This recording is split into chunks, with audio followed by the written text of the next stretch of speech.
I'm Karl J. Claridge, and I'm 48 years old. So, to my day. Up front, I need to say that I'm an actor, so I don't have the standard 9 to 5 kind of day that maybe somebody working in an office might have.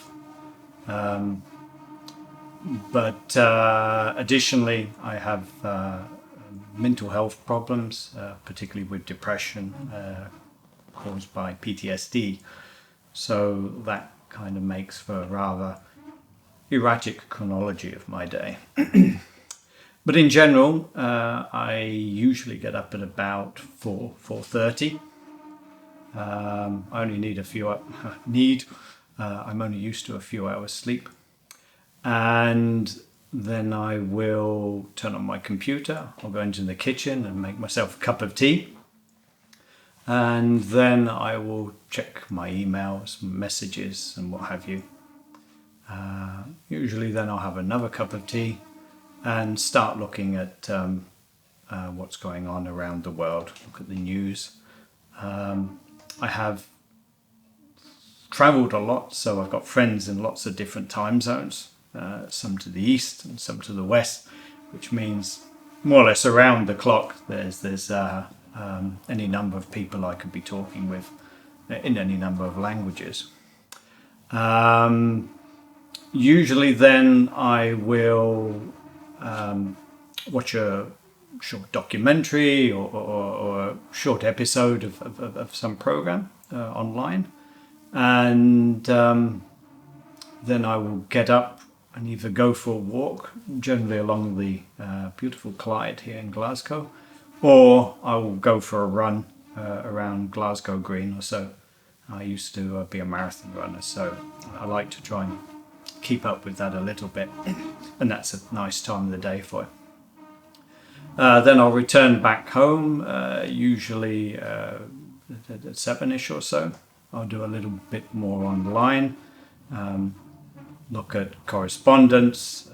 I've usually got several projects on the go at the same time, so post-production for this, preparation for that, and quite a bit of my research time is done then as well. I will then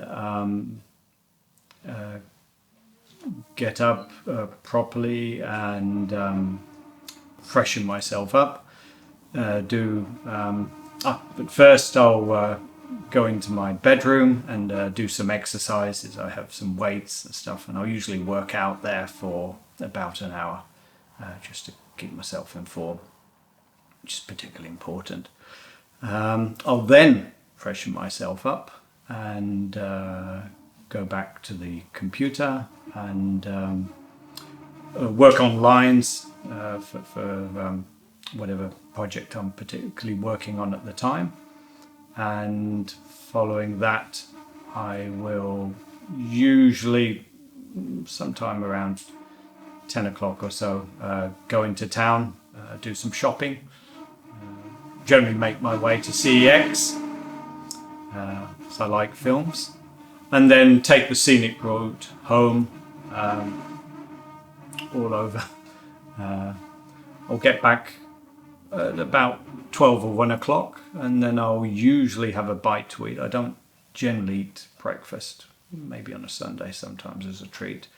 And usually that will be, at that time of the day, a sandwich or something. It's not a main meal. I like cheese and maybe some salami, olives, love olives.